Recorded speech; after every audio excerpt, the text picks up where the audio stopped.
So here we go. We got P1. I'm going to attack S1 here, there, and let's see what happens here. It's 48. That's just I thought it was 84. zoomed by the ear. It just These dice have been evil to me. Here we go. Here we go. Here we go. Oh, no love. I don't think you've hit yet. We've been. What is going on? It's like 600. I gotta hit at some point. Here I play. 22. I'm shooting in the dirt now. I nearly hit. Okay, here we go. This will be the one, and we have it on film. So here we go. This is it. 21. Oh man, go on. Okay, now the mechs are shooting. Dice are not random. We're gonna get this here. Ready?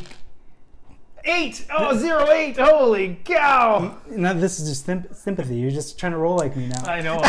Now we're both locked into a pattern of. Oh, I'm all destroyed. Oh, okay, I'm quitting now. I'm good.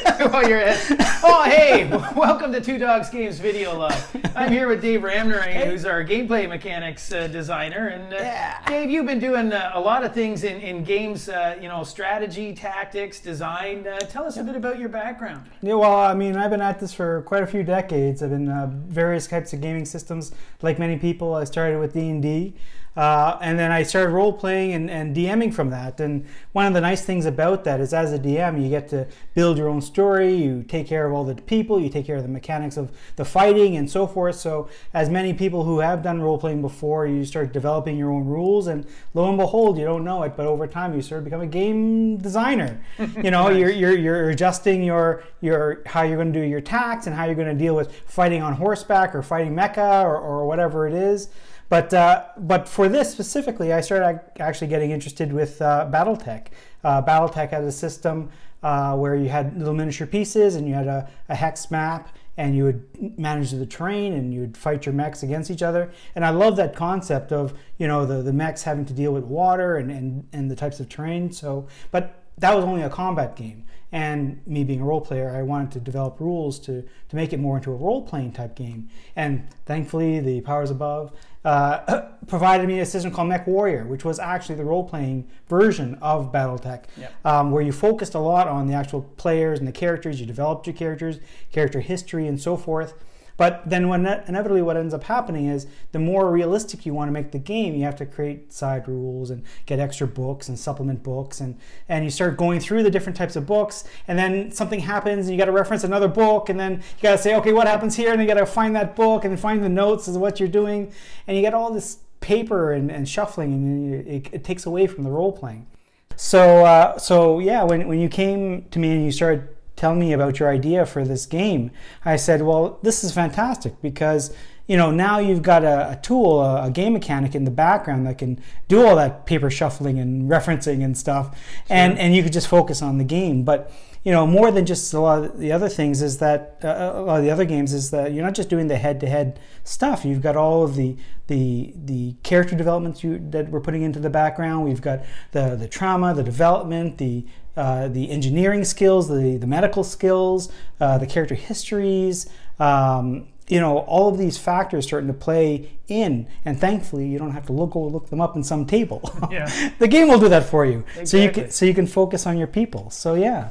Now, I'm looking forward to that. Yeah, absolutely. Now, with sort of tactics and strategy, I mean, obviously that adds several different levels to the gameplay and adds a degree of variability. But what do you look for when you're designing a system of tactics and strategy? What are you sort of hoping to get? Right. So first and foremost, I like to see a certain balance to it. So, I like to see a certain logic that things just don't happen just because. So, if you're going through a certain type of terrain that should slow your guy down, it should slow them down, but not just slow them down. It should actually have an impact on what they're attempting to do. So, thankfully we've talked about that for the game mechanics here. We've talked about the terrain and the impact of the terrain. We've talked about the long-term effects of the fighting with the different characters to add that extra depth into them as well.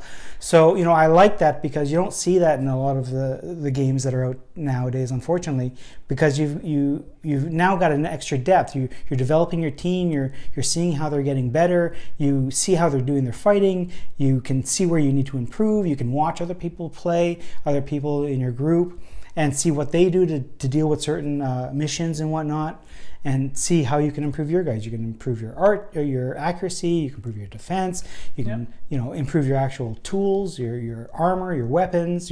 So, I'm looking forward to seeing how all these pieces are coming together, because, it feels like it was just a few months ago, but, we were talking about a lot of these things for a little while now, but actually seeing them coming to life. We see the game, we see the comic books coming out, the website's coming out soon.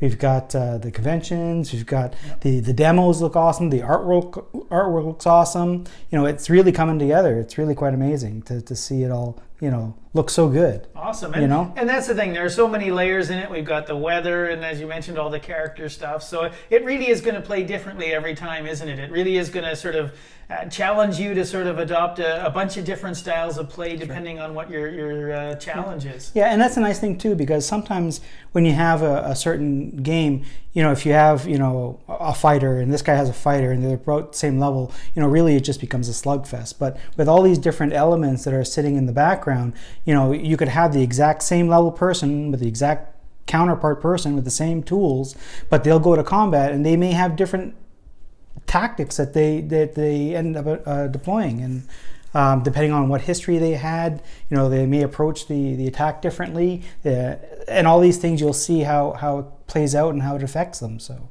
So there you have it, guys. Destiny's Sword is going to be a different experience every time. Your choices are going to matter, and as your characters evolve, you'll evolve as a player as well. So that's going to be really fun to get our hands on this and actually see where it takes us. Yeah, I'm looking forward to it, and hopefully we get a different type of randomization. We'll get better rolling than we had here. Obviously, it's definitely not the people. Definitely not the people. Never. Anyway, thanks for joining us, Dave, and we'll talk to you again soon. Great. Awesome. Take care. Till next time. Bye.